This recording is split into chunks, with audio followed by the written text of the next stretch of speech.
Welcome to Behind the Smoke Podcast, Barbecue War Stories. My name is Sean Walchef with Cali Comfort Barbecue. We are recording above the butcher shop with my man Derek Marso from Valley Farm Market, and we made it out of our 9th annual Spring Valley Tailgate and Barbecue Festival. Dude, it was probably one of the most gratifying events I think we've ever done. This is our 9th year that we've done the Spring Valley Barbecue Competition. Having the amateurs come out, the eclectic group that we are in Spring Valley, having everyone come together. I would imagine we probably had around 8,000 people that came out to the event.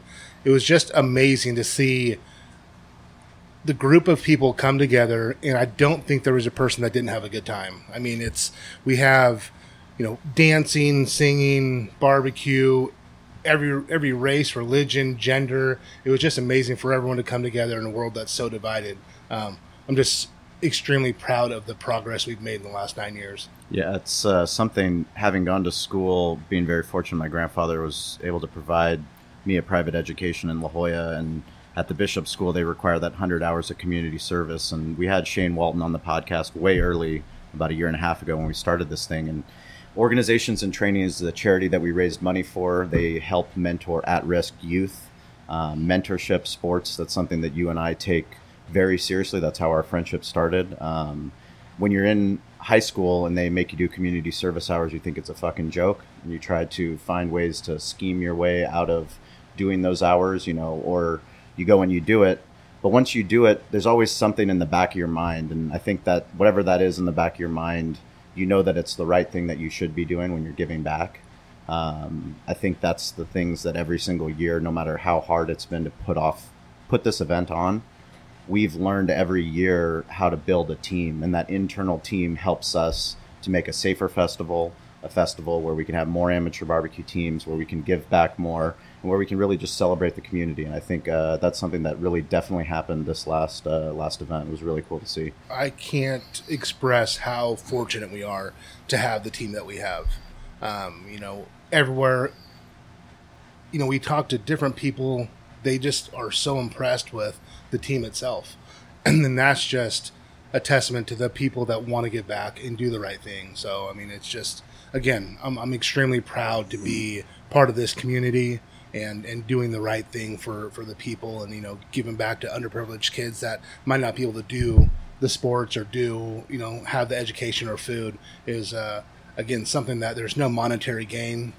There's nothing tangible about it, but it's something that's more rewarding than anything I do. Absolutely. And we want to thank those listeners to the podcast that came out and stopped us during the event, no matter how busy we were. We appreciate you listening to the podcast.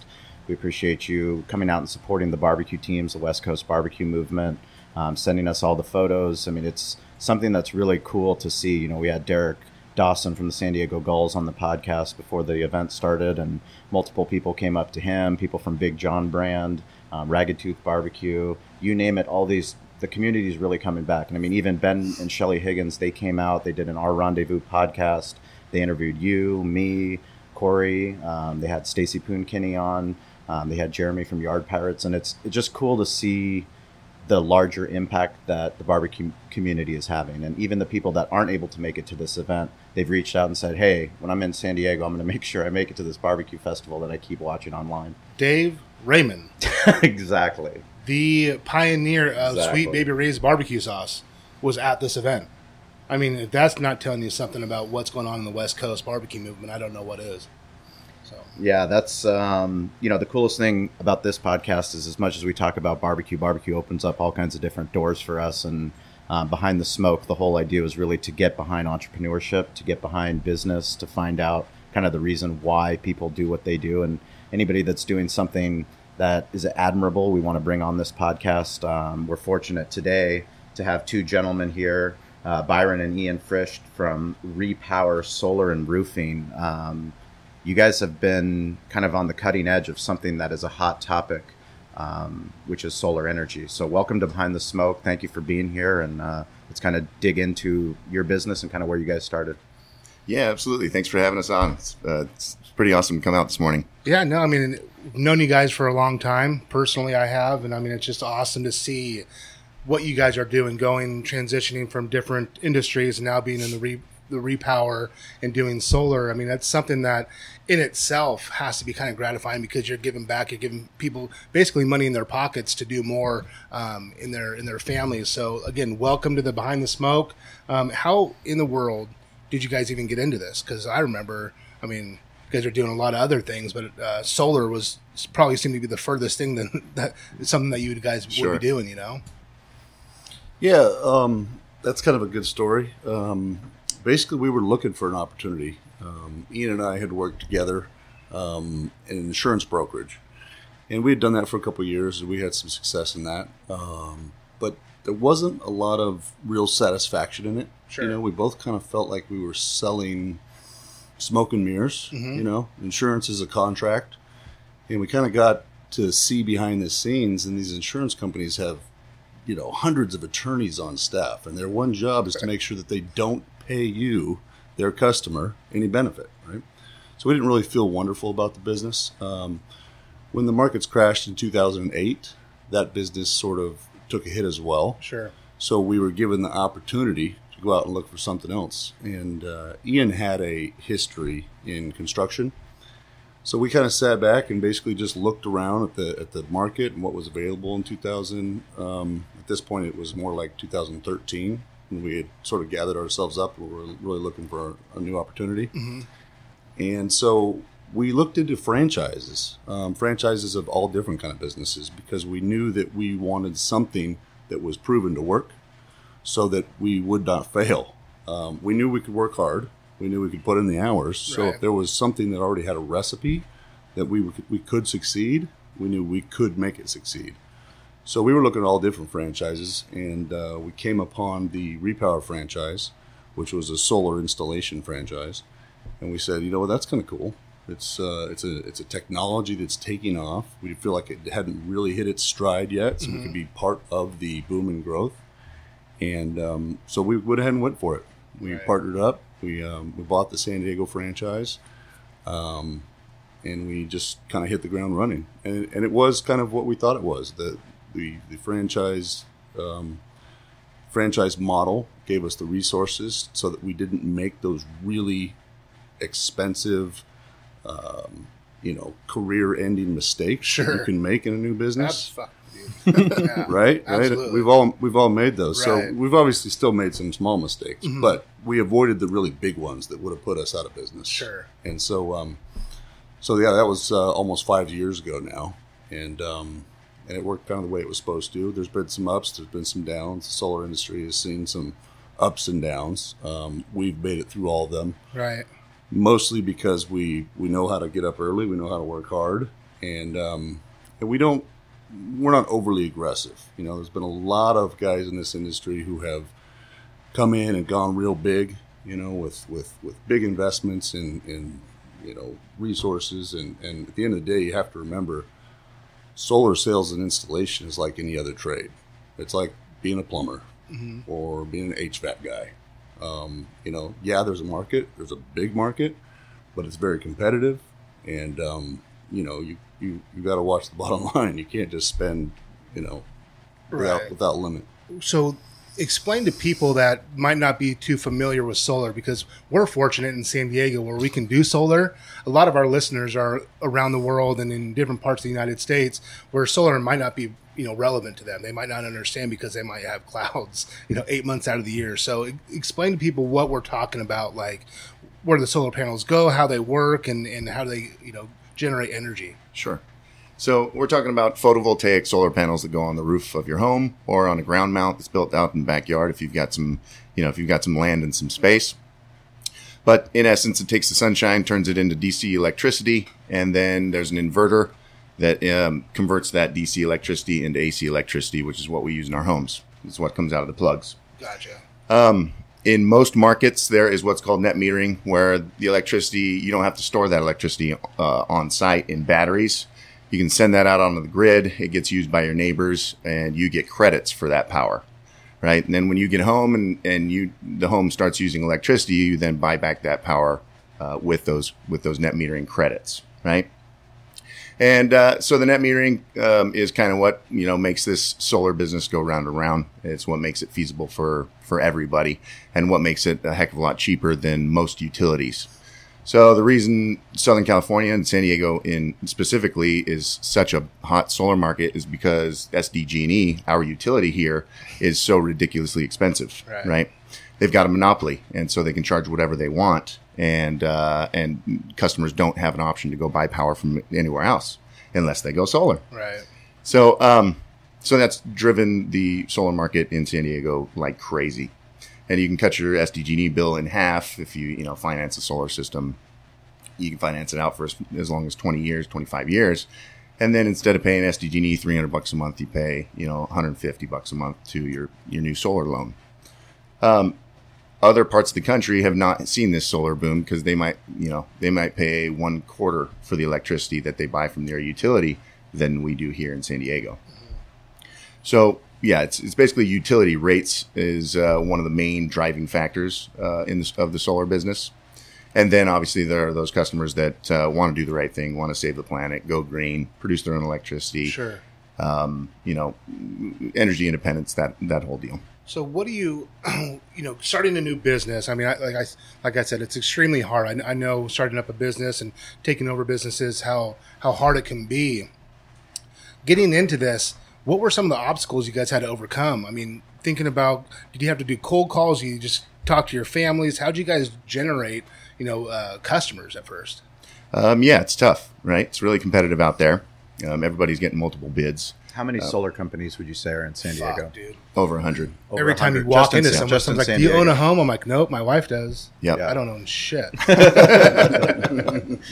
I like that one. Yeah. So there is a lot of competition. And there was a time when, the big players in the market were giving away solar at a loss just to gain market share, right? And those big players have pretty much moved out of Southern California because it's not an unlimited market share. That it's not, it's not Amazon. You can't lose money for 20 years or whatever, and then finally, turn the switch to profits, right?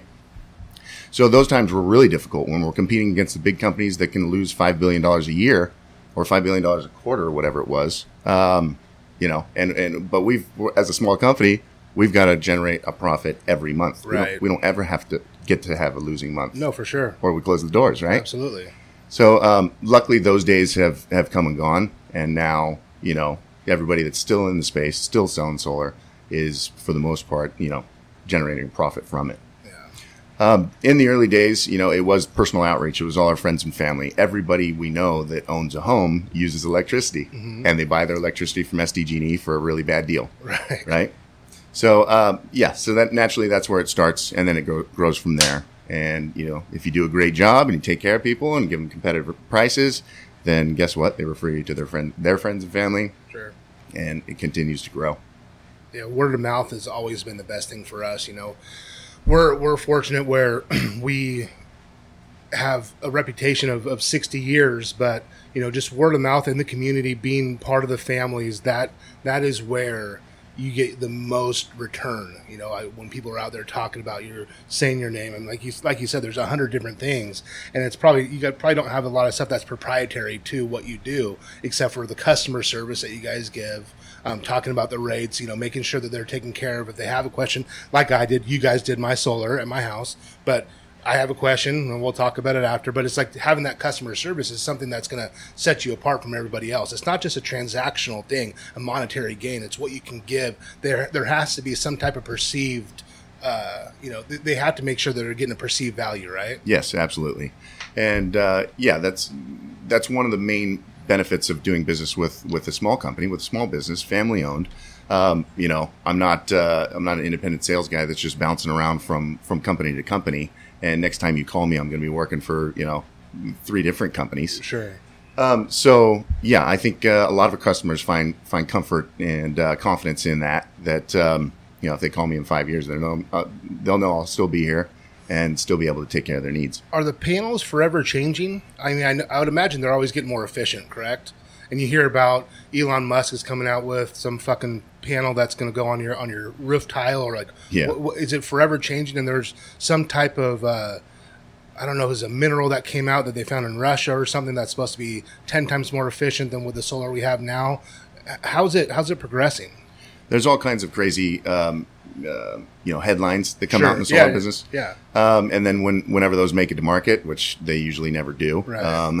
then maybe they will have an effect on the business. Right. Yeah. As far as Elon Musk's, solar roof tiles, I think I've lost more deals with him talking about that shit than he's actually installed. Right? I'll get a customer every now and again that's going, no, I'm going to wait for those solar roof tiles. Right. I'm like, well, first of all, your roof's perfectly fine. And, so we can install on your roof. Second of all, that's going to be about 10 times the cost of what we can do today. Right. Right.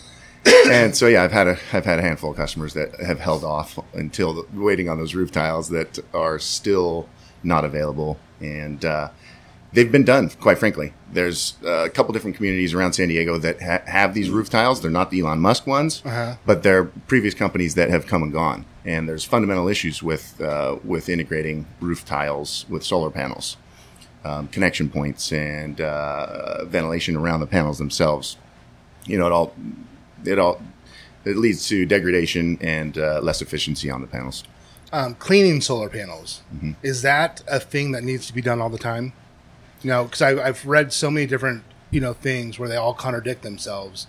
Some people say, don't clean your solar panels, don't touch them. And then some people are like, you got to clean them, 4 times a year. Sure. What do you guys say to do? A clean solar panel will produce more electricity. Yeah. It's fairly marginal.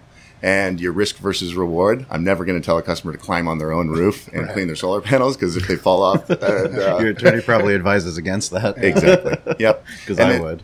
And then, quite frankly, it's not great for a roof to walk on it on a regular basis, right? Obviously, we got to walk on a roof to install solar panels, but we don't want you up there throwing parties. You're going to degrade your roof faster. Sure. So, I'll tell the homeowner, hey, if you can spray your solar panels with some of that, outdoor Windex product and get up there with a long brush from the ground, that would be a good idea every now and again. Okay. But I'm not going to suggest getting up on the roof to do it. And being a small, independent, family-owned business, you guys are able to pivot a lot faster than these bigger companies, like you said, that have found their way out of this industry. And you guys are now getting into roofing and doing those things that you're starting to see makes a lot more sense to do it all together, right? What do you guys see what's coming up next? What are you guys going to do? How are you guys going to be innovative? I know you guys are going to be really big and start doing like social media stuff. Like what are you guys, what's next for you guys? That's a good question. It's one day at a time with a small business. And, we do have some plans on how to grow this thing in 2019. We brought on a new partner for business development that's getting us involved in things like this podcast. Right. And so I think that's going to be great for us. The small commercial space is, for solar and roofing, is huge opportunity. We've seen the SDG&E rates probably grow 20 to 30% on small commercial over the last 3 years. It's disgusting. And again, as electricity rates from the utility get more expensive, it drives the solar business. And so, we're definitely going to take on quite a bit of small commercial solar and roofing this year. We're reaching out to community managers and large property managers. There's also new opportunity for apartment owners to put large-scale solar systems on their apartment complexes and then sell that power to their tenants. It's actually a new revenue stream for apartment owners. Right. And so we're exploring that as well for 2019. So, Byron, you played in the NFL. You went to the Combine. Derek talks about it often, transitioning from the NFL to coming and cleaning the bathroom here at the butcher shop, and how it's so much fun. You go from the peak of your career to, back to where he never thought he would be. Tell us a little bit about, the Combine specifically, because both of you guys did the Combine, and then playing in the NFL, and then now working with your brother. Yeah, the Combine was very exciting, very stressful, time where, you got to show your wares and hope that somebody wants to bid on your services. That's a good way to look at it. Stock. But you're standing up there in your fucking chonies. You're like, what's up? They're like, turn around. Like, all right, that's all I got, guys. Right? Yeah, you're hiding nothing. You're hiding nothing. Yeah. Combine. It's Yeah, I mean, we called it the meat market, right? The meat market. Exactly what it was. But it's also they also do the Wonderlic, which is your brain. So they want to know about your brain Yeah, as well. exactly. So. Yeah, more personality than brain. Probably the They most wanna make sure- extensive job interview you'll ever do, right? Exactly. They are very thorough. And they've got a lot of money invested in the process, so it makes sense. But I think the one thing the main thing I learned after being involved in the NFL is that is a zero-sum game, right? There's only so many spots on a roster. There's only so much money underneath the salary cap. And so you got to get your piece of that, and either you do or you don't. But there's not enough for everybody. So somebody wins and somebody loses. Somebody makes the team and somebody doesn't. So when I came out of my 3+ years in the NFL, that's the that was the perspective I had on life, was that, all right, I've got to go out here and win. I've got to go out here and beat the next guy. What I found, what I got into business, is that it's not that way.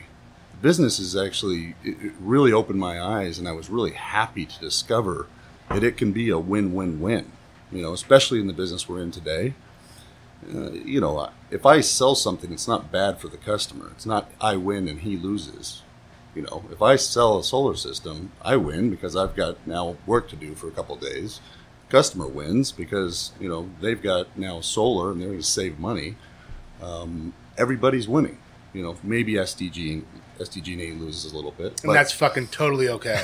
Yeah. We're They're fine fine. with them. They're fine. Yeah. And I think business in general is that way. We like to associate, we like to network with folks in business because, we all can win. Right. It doesn't have to be a win and a lose the way the NFL was. So I was really happy to come into the business world and realize, wow, I don't have to either win or lose. We can all just win. Maybe I win a little bit on one, maybe I win a little bit less on the next. But so that was probably the biggest, kind of mind switch that I had to make. And how about working with your brother? Because we talk about family business, small business specifically. Derek working for his uncle, working for his dad. I work for my grandfather. I had my brother work for us, who he no longer works for us. It's challenging. It's very challenging. How do you guys divide up responsibilities, and how do you, work together for that ultimate common goal? Ian and I have been really lucky in that we've always had personalities that do not clash. I think in 5 years, we've never had a single fight. We just get along. We think the same. So we're incredibly lucky in that way because, I can't say that about my relationship with my wife. Careful.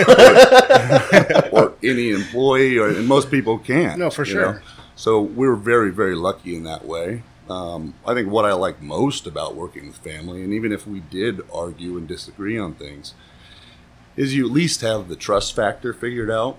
Most of us have been in business with partners or associates, and we've maybe been lied to or been burned.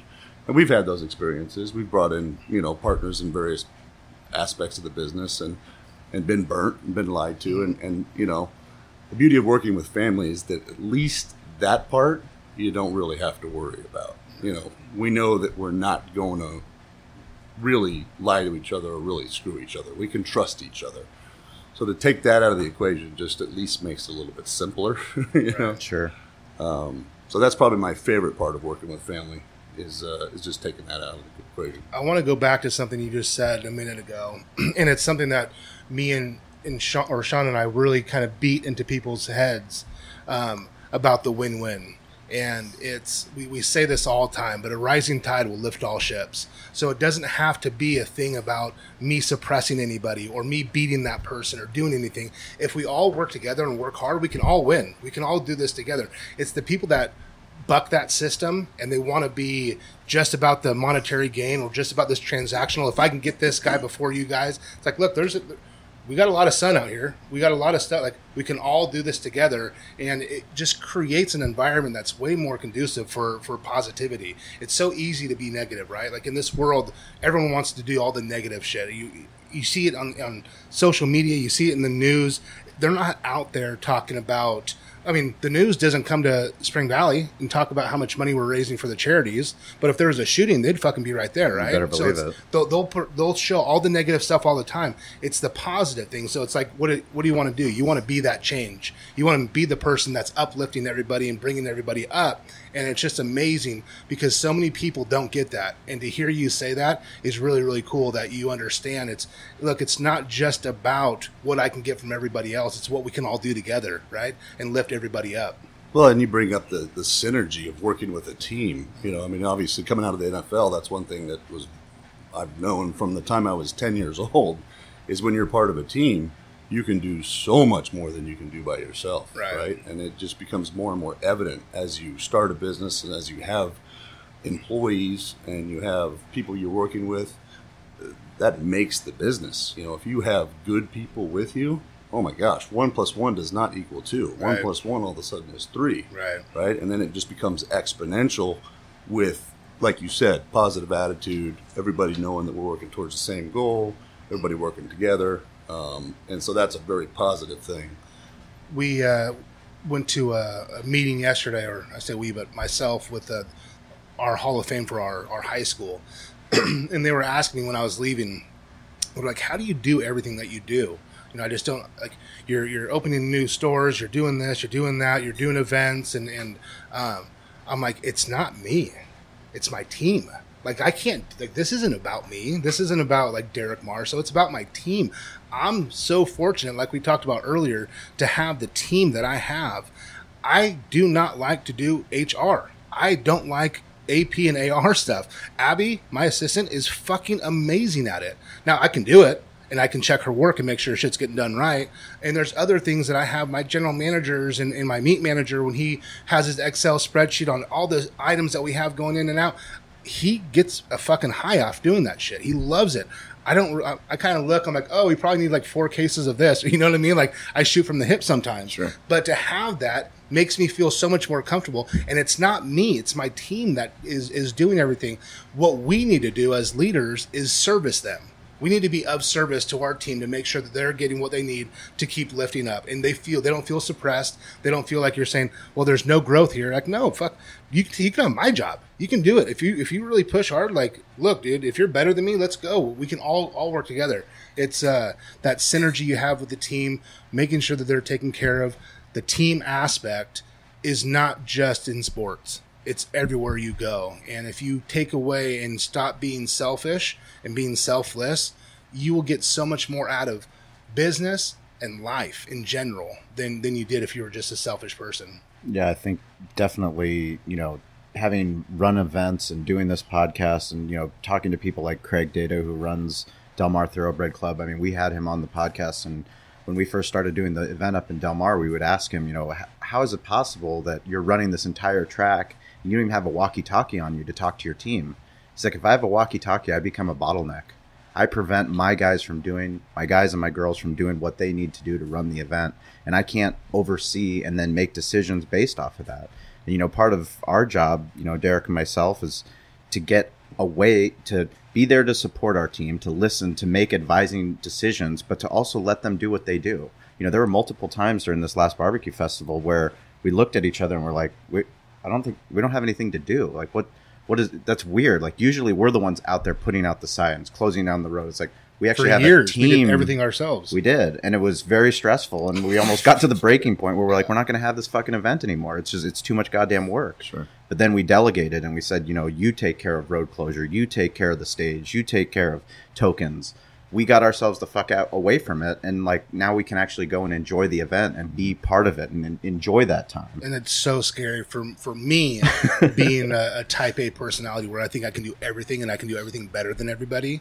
It was one of the hardest things I ever had to do was delegate. And because I'm like, okay, we got to cut whatever we have to cut for the case. I know I can get it done in this much time.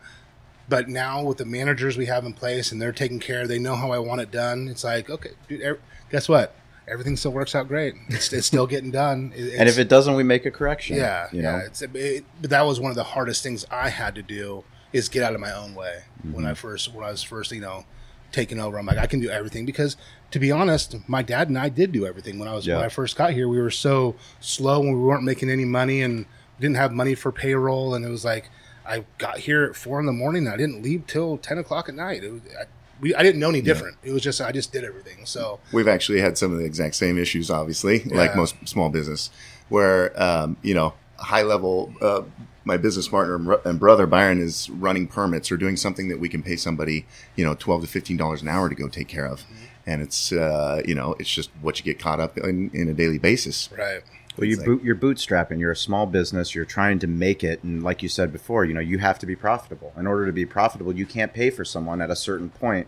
For us growing our catering business, we don't have somebody that can be full-time catering. It's just not possible. We can't pay for that, but we can cross-train and we can find people that want it, that have that will and that desire to, hey, this is my job, but maybe on my off time I can learn a little bit more about catering, or I can volunteer. And those are the people you want, and those are the people that end up being the best leaders that we have on our inner circle. Yeah, when we do interviews, and I was just talking to Corey. Corey's our amazing producer here, and we're going through the progression of getting graphic designers and talking about people, and I'm like, look, I don't necessarily care if they're the best in the world. I just want them to be hungry, want to be a part of this team and be a part of the process. And I don't want them to do me any favors. Come here and be hungry, and let's have fun together and get it done. And when you find those people to be on your team, a lot of them aren't even crazy worried about the money that they're getting. Those are the best. Yeah, it's look, I don't want to underpay anybody. I'll guarantee you right now, everybody in my store makes more than the average person at Albertsons or anywhere else. I overpay people because I want them to be happy, right? I don't need to retire tomorrow. I want everyone to be happy, but when they come here, if they feel like they're doing me a favor, they're not going to be on my team. But when you find those good people, man, just fucking hold on to them, because right now we're losing a lot of people to Uber and Lyft all the time because they can make their own schedules. They can make 40 grand a year, 50 grand a year, do whatever they want, and they don't have to answer to anybody. So you have to find someone that wants to be a part. That's what they're sold. They're sold that they can make 40 or 50 and work their own schedule. But if they do that, they actually have to fucking work. Sure. And that's the problem. And that's where the rub is we're sold this, hey, we can go and we can make this amount of money and you can live your own dream. Well, actually the most successful Uber drivers, they have a fucking schedule where they're working 18 hours and they're, planning their schedule around the biggest events. So on Friday night, guess what? They're not fucking going out.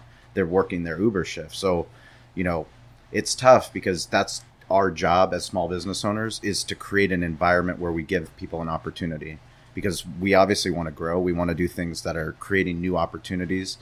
But as we grow, we want our team to grow, because that's the only way it's going to work. Tell us more about your guys' team, starting from the bottom to how many employees do you have now? We're probably up to what, 10 or 12 employees right now? No, I think that, full payroll is probably more like 22. Oh, 22. Okay. Yeah. So we've got lots of labor, right? Yeah. So we've got lots of roofing labor, and then we've also got lots of solar installation labor, and those are different guys. You have the similar issues that we have. Is if you don't have work, you can't have someone on the payroll. Exactly. Right. Yeah. You get caught in this catch-22. Yeah. Yeah. So you have to spend the money on the sales process in order to feed the machine, so that those other 14 guys have work to go to on Monday morning, Tuesday morning, Wednesday morning. And we've had those days where it's like, oh, sorry guys, there's no work today. Right. Luckily, very few of them. You got to stay busy to make a living in any industry. I don't think you can stay home. Right. It just doesn't work that way. But I think that's part of the key of having a successful small business is it has to be organic growth. Right, you even if you inherit money from your parents, right, you can't just go and spend and make that business successful, because what you'll end up doing is just overspending. Mm-hmm. We see this when we get big venture capital money coming into this space. Mm-hmm. We've seen it 4 times in the last couple of years in the solar industry, where Solar City, right, hugely backed, Elon Musk back there in the background somewhere on the board. Right, they were losing $10 million a year until they just about went belly up. Elon came in and rescued them, shut them down, and is now opening them back up as Tesla, because it was not organic growth. They spent in order to put everybody in place, lots of middle management sitting around twiddling their thumbs. That's not the way that you ran your business, and that's not the way that we grew our business, not the way that 98% of the businesses in America have grown. It's organic growth where you have a need that actually ends up being successful. I don't know I guess I've never had that, so I don't know that feeling. But I don't think there's anything more rewarding than doing it all yourself and having that organic growth that you know you're doing the right thing. And so we can throw money at anything, right? I mean, but there's not, like, when you know you're doing the right thing and you can look at your employees in the eyes and say, hey, I got you. Like, I'm working for you guys. Like, what I'm doing is I'm trying to make that so you have a platform where you can keep working all the time. That's, for me, where I get my drive. Like, it's not about me just saying, okay, like, yeah, we can do this. Like, here's, $10,000. Let's figure that out. Like, that's not exciting to me. It's like you said, that organic growth, just our branding, getting new stuff, cool stuff, different gear, that kind of stuff is what really excites me when I see someone wearing a Valley Farm shirt, down the street or something. I'm like, right on, we're doing something right. They want to wear that shirt. They want to be a part of a movement. A lot of people get caught up with the millennial group that they don't spend money. They spend money. They just don't spend money on the shit that you have. You have to figure out where they're at, what they're doing, and be a part of a movement. And they're going to spend money. They're not afraid to spend money, but you're just not going to tell them what they have to spend money on. So once you find that movement, that organic growth comes. It's like, man, you can start to see the traction. Everything starts to go. And it's really, really cool to see.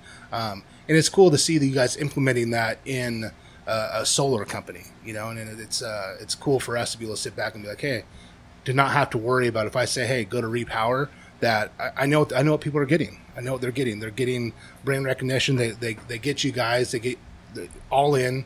And now with the roofing company, it's pretty cool to see that where you guys are going.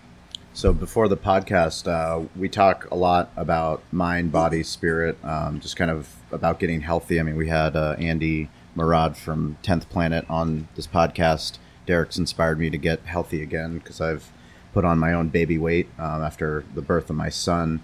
But it's very important, and it's something that really isn't talked about by leaders or people in business. And we started doing Breakfast Club at Cali Comfort once a month, where it's a volunteer staff meeting essentially, but it's not a meeting where we go and talk about policies and procedures. I mean, we just talk about how do we be better as humans, how do we be better people.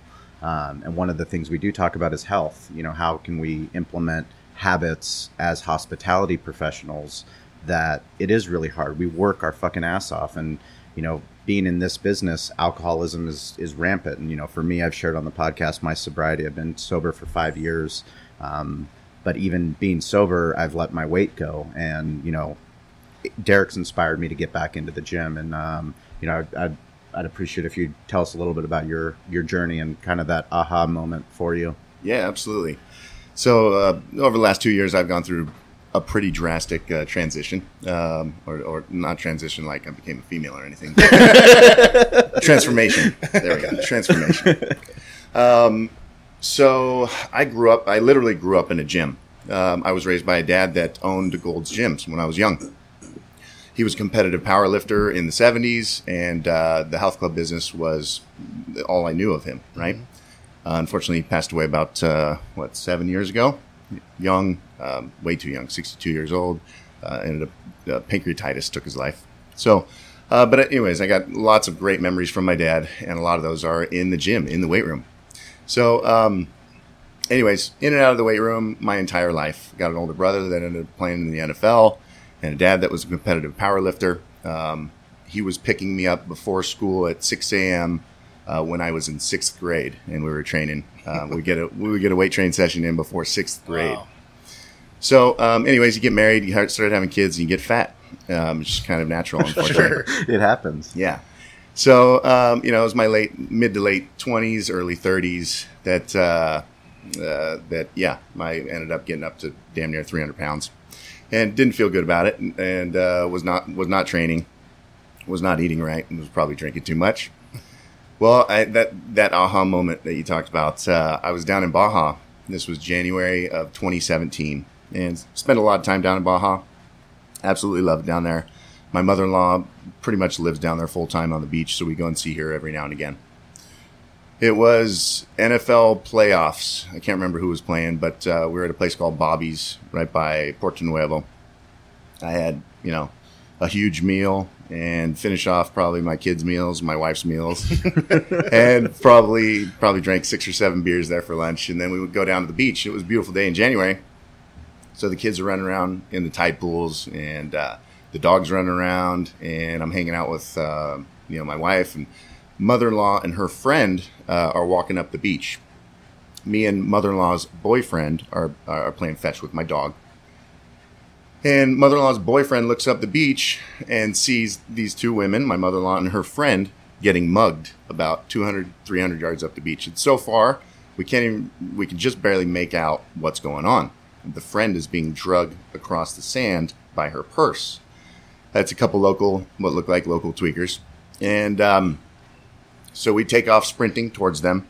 I'm in probably a jacket, jeans, and boots, and, got a really full belly. Right. And by the time I get to where this event took place, I'm already ready to have a heart attack. Right. And mother-in-law is screaming. The friend, another woman,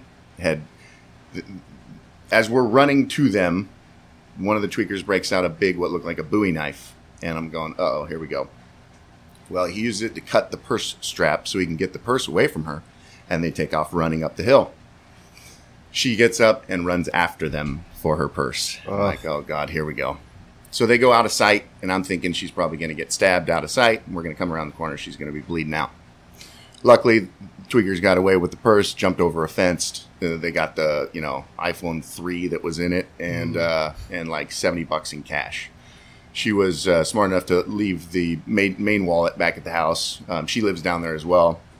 American lady, but spends a lot of time in Baja. So she was at least aware enough to not bring everything with her. So it was a very minor loss. Nobody's hurt. Nobody's nobody got stabbed. Right. But it was an eye-opening moment for me. I think the following day we had a big buffet and probably drank too much that morning also. And then I decided, okay, that's it. I need to be in a better position to deal with the world when it's not a nice place. Sure. Right.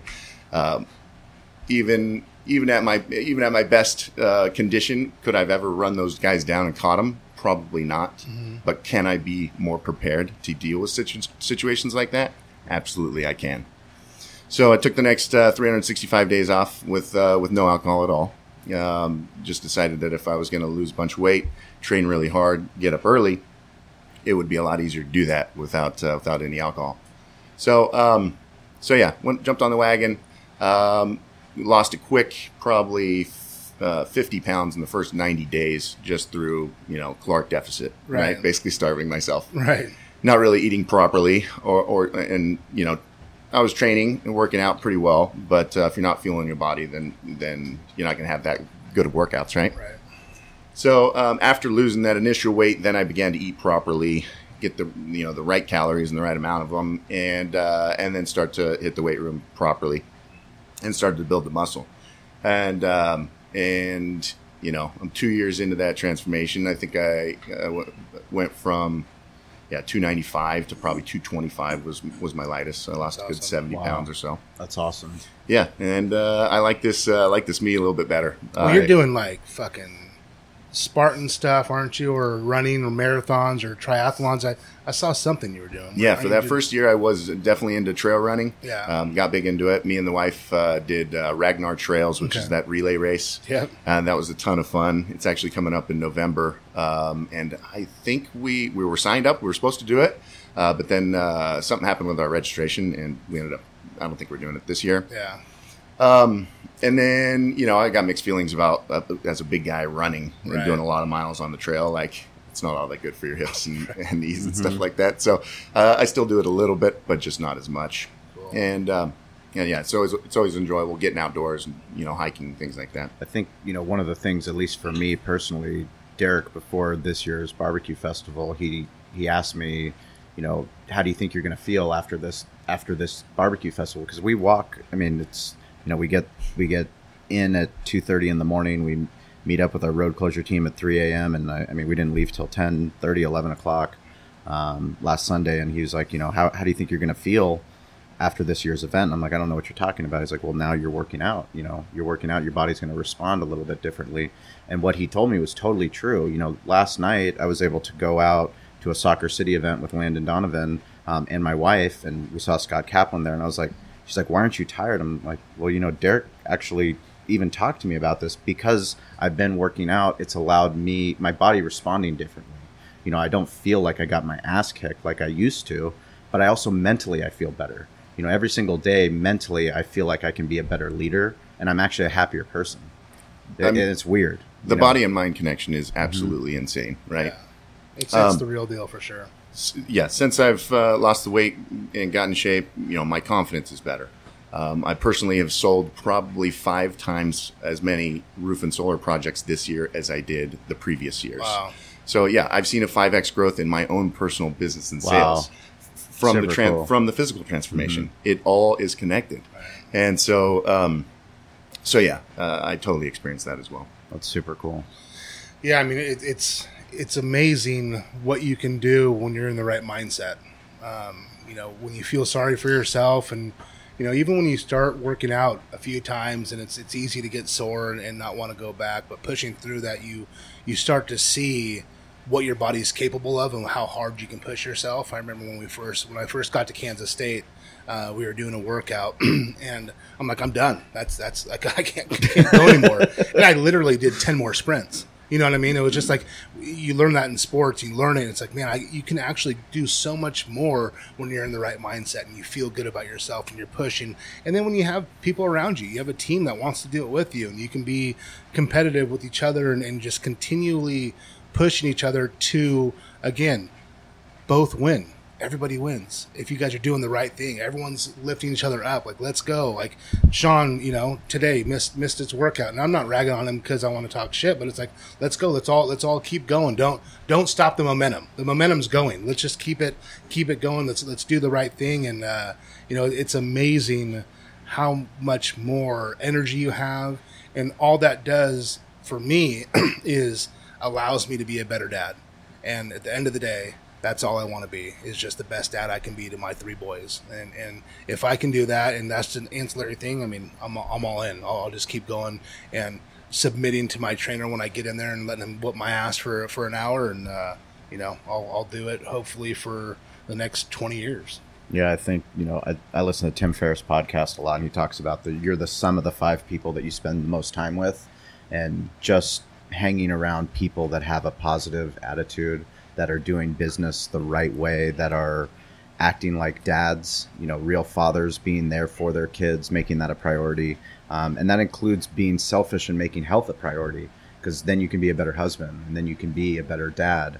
And you can actually be there in the moment, as opposed to, being on my phone or doing the things that are an absentee father. And I don't want to be that. I want to be better, and I want to be better for my team, so for us, we're really, really honored to have you guys come out here, share your story.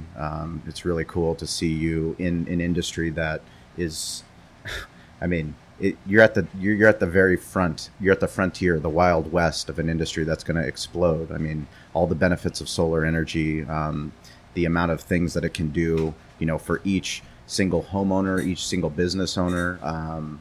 It's really exciting to see you guys doing what you're doing, but doing it as a family and doing it as a small business and doing it the right way.